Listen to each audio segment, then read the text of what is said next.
Assalamualaikum warahmatullahi wabarakatuh. Baik, perkenalkan nama saya Ahmad Rizal. Saya dari Institut Agama Islam Sarifuddin, Wonorejo, Lumajang, Fakultas Tarbiyah Prodi PAI. Di sini saya akan menjelaskan tentang materi teori kerucut pengalaman Edgar Dale. Saya akan menjelaskan tentang teori kerucut pengalaman Edgar Dale. Baik, sebelum kita menuju ke kerucut pengalaman Edgar Dale, kita harus mempunyai pengertian, yaitu tentang pengertian kerucut Edgar Dale. Di sini pengertian kerucut Edgar Dale. Edgar Dale dalam buku berjudul Audiovisual Methods Intelligent 1969 menganggap kerucut merupakan analogi visual untuk menunjukkan perkembangan belajar. Sehingga kerucut Edgar Dale adalah representasi visual tentang bagaimana manusia mendapatkan pemahaman dari jenis pengalaman ekspresi yang berbeda. Kemudian kerucut Edgar Dale. Kerucut Edgar Dale.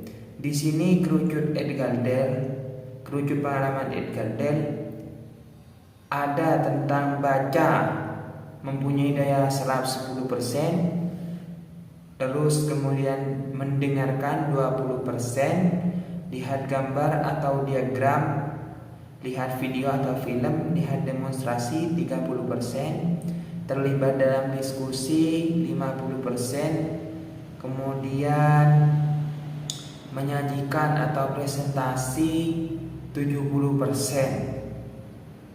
Kemudian yang terakhir, bermain peran atau melakukan simulasi mengerjakan hal yang nyata mempunyai daya serap 90%. Kerucut pengalaman Edgar Dale, tingkat keterlibatan verbal, visual, terlibat, berbuat.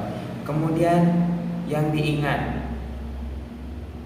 yaitu seperti yang tadi, baca mempunyai daya serap 10%, mendengarkan mempunyai daya serap 20%, kemudian lihat gambar atau diagram, lihat video atau film, lihat demonstrasi mempunyai daya serap 30%, terlibat dalam diskusi mempunyai daya serap 50%. Kemudian menyajikan atau presentasi mempunyai daya serap 70%. Kemudian bermain peran, melakukan simulasi, mengerjakan hal yang nyata mempunyai daya serap 90%. Kerucut pengalaman Edgar Dale. Yang pertama, baca mempunyai daya serap 10%, yaitu kemudian dengar 20%, lihat gambar 30%. Pada tingkatan ini, penggambaran realitas secara langsung sebagai pengalaman yang kita temui pertama kalinya, pembelajar masih sebagai partisipan, sehingga tingkat pemahamannya pun masih sedikit. Kemudian selanjutnya yaitu diskusi mempunyai daya serap 50% dan presentasi 70%. Nah, kemudian pada tingkatan ini pembelajaran sudah diberikan suatu bentuk permasalahan, sehingga pembelajaran aktif berpikir tentang permasalahan tersebut. Pembelajaran masih sebagai partisipan karena masalah yang diberikan masih berupa permasalahan yang konkret. Kemudian bermain peran, bersimulasi, melakukan hal nyata mempunyai daya serap 90%. Pada tingkatan ini pembelajaran sudah bertindak sebagai pengamat, turun langsung dalam mengamati sebuah permasalahan, sehingga tingkat pemahamannya pun lebih besar. Lanjut, kemudian tentang baca. Kita lihat kerucut pengalaman Edgar Dale di sini tentang baca, pengalaman melalui membaca. Ketika seseorang hanya belajar hanya dengan membaca buku saja, maka hanya 10% saja materi dari buku tersebut hanya dapat diingat. Karena pembelajar hanya berperan sebagai partisipan, sehingga tingkat pemahamannya pun masih sedikit. Kemudian dengar atau mendengarkan. Pengalaman melalui dengar seperti pengalaman melalui radio tape recorder yang sifatnya lebih abstrak dibandingkan gambar hidup, sebab hanya mengandalkan salah satu indera, yaitu indera pendengaran. Dengan hanya mendengar, daya ingat yang siswa dapat hanya 20%. Kemudian melihat gambar atau diagram, demonstrasi, dan video atau film. Kerucut pengalaman Edgar Dale dalam lihat gambar. Kita lihat di sini, lihat gambar atau diagram.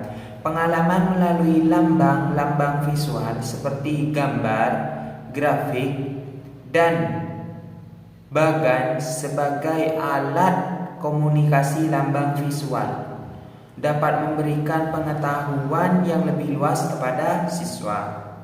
Dengan melihat gambar atau diagram bisa menyerap 30% dari materi tersebut. Lihat demonstrasi. Pengalaman melalui demonstrasi adalah teknik penyampaian informasi melalui peragaan.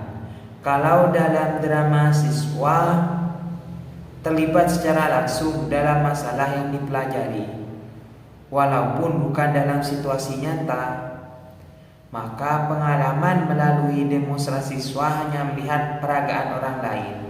Dengan melihat atau melakukan demonstrasi, siswa dapat menyerap sebesar 30% dari materi. Kemudian lihat video atau film. Pengalaman melalui gambar hidup dan film. Gambar hidup atau film merupakan rangkaian gambar mati yang diproyeksikan pada layar dengan kecepatan tertentu. Dengan melihat video atau film, siswa dapat menyerap sebesar 30% dari materi tersebut. Kemudian terlibat dalam diskusi. Pengalaman melalui terlibat langsung dalam diskusi. Pengalaman ini dapat diperoleh dengan merancang pembelajaran kelompok, sehingga antar pembelajar dapat saling berbagi atau bertukar informasi mengenai suatu masalah pada tingkat diskusi.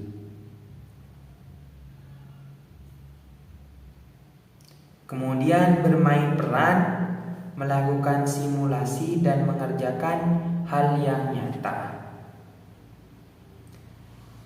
Bermain peran atau pengalaman melalui drama.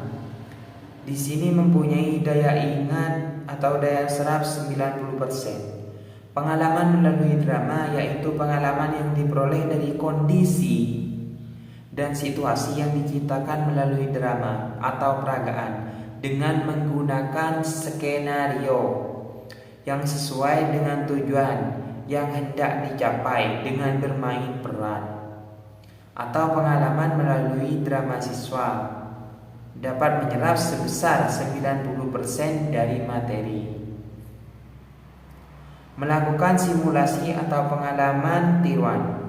Pengalaman tiruan adalah pengalaman yang diperoleh melalui benda atau kejadian yang dimanipulasi agar mendekati keadaan yang sebenarnya. Dengan melakukan simulasi atau pengalaman tiruan, siswa dapat menyerap sebesar 90% dari materi. Kemudian selanjutnya melakukan hal yang nyata atau pengalaman langsung. Pengalaman tiruan atau pengalaman langsung ini berbeda. Kalau pengalaman langsung merupakan pengalaman yang diperoleh oleh siswa sebagai hasil aktivitas sendiri. Siswa berhubungan langsung dengan objek yang hendak dipelajari.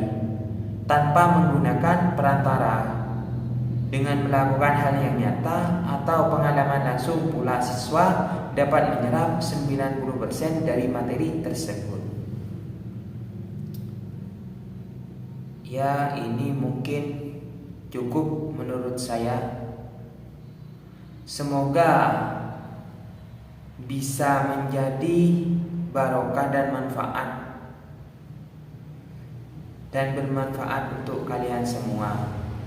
Cukup sekian dari saya. Wallahul muwaffiq ila aqwamit thoriq. Assalamualaikum warahmatullahi wabarakatuh. Sekian, terima kasih, semoga bermanfaat.